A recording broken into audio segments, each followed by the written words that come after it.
Undertale Pacifist without sparing is something that I wanted to do for a while, but I always deemed it impossible due to the end of the ruins where you have to constantly spare Toriel over and over to progress. I always thought there was no other way around her.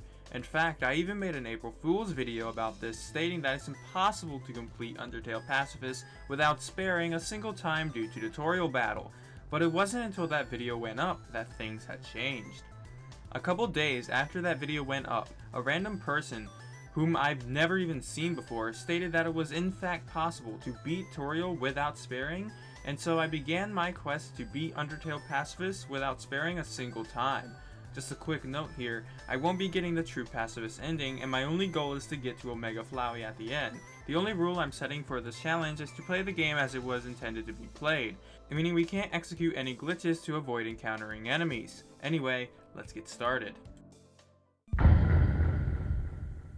The ruins was probably the easiest part of this challenge. Any random encounter we came across, we simply just fled from each battle. We talked to the dummy, and Knapsack look can be completed simply by cheering a bunch of times. We won't be getting the spider donut or the spider cider here, and I'll explain why later in the run.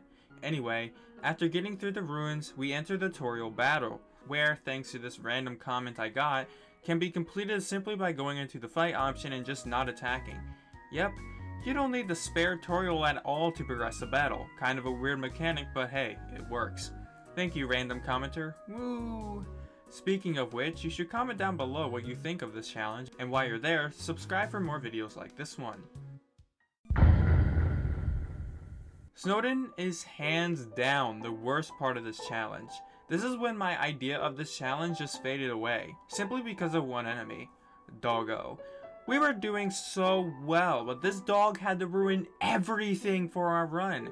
If you didn't know, Doggo is a tutorial battle where he's supposed to teach you how blue attacks work. Although this is kind of pointless because sometimes there's a 0.5% chance that he can use a different attack, but I digress. Getting past Doggo without sparing is flat out impossible, meaning this challenge is going to have to change. Can you beat Undertale Pacifist without sparing?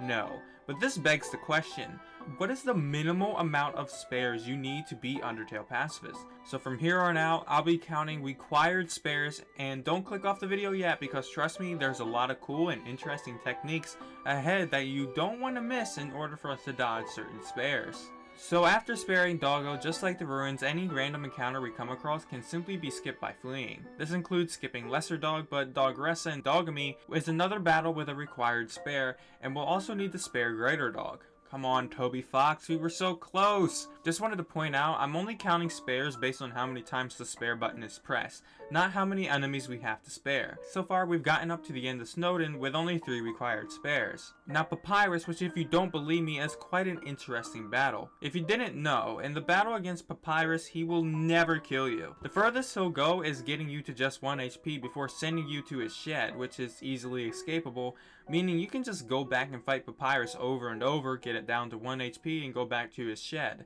If you do this enough times, Papyrus will actually prompt you to skip his battle. Yeah, seriously, we can just skip Papyrus's battle. Yeah.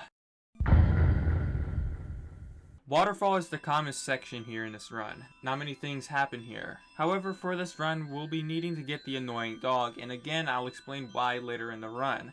Mad Dummy doesn't require a spare because Knapsack Look will come in and interrupt the fight. Undyne's fight also doesn't require a spare because the game requires you to flee over and over again to finish the fight. So that means we make our way to Highland.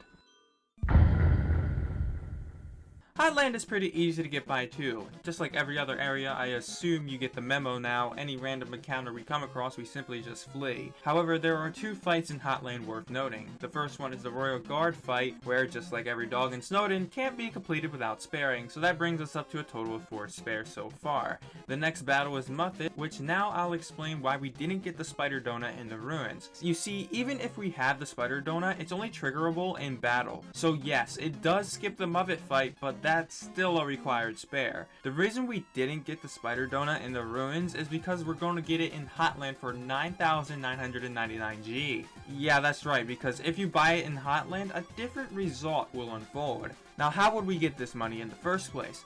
Well, that's where we simply just grind in the Tem shop for hours on end, constantly using our annoying dog to duplicate dog residue and dog salads over and over. If we spend all that money in Highland for a spider donut, Muffet will actually just let us go without even initiating her battle, meaning we can skip the Muffet fight and skip her spare as well.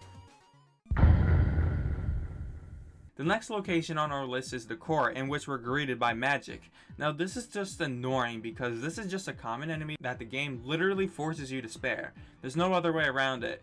So we spare magic, bringing our grand total up to 5 spares.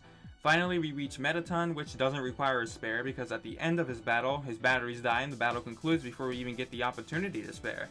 Yay, I guess? Now we're here at Asgore, still on the pacifist route, and luckily for us, Asgore destroys the mercy button, so there's no way to even get an option to spare. Oh. So fun fact about this choice that you're giving here at the end of Asgore and at the end of Flowey is completely invalid. It really doesn't matter what you choose here because you'll still get access to the true pacifist ending. So even if we fight Asgore and Flowey, we'll still technically complete a pacifist ending, so yay for us, I guess. Ultimately, that's the end of this challenge, and our grand total of spares results in 5. Kind of disappointing, considering I was really excited when I found out about Toriel and Muffet spare skip, but hey, look at the bright side. There is no bright side, I lied. Thanks for watching, like this video, subscribe, and share with your friends for more.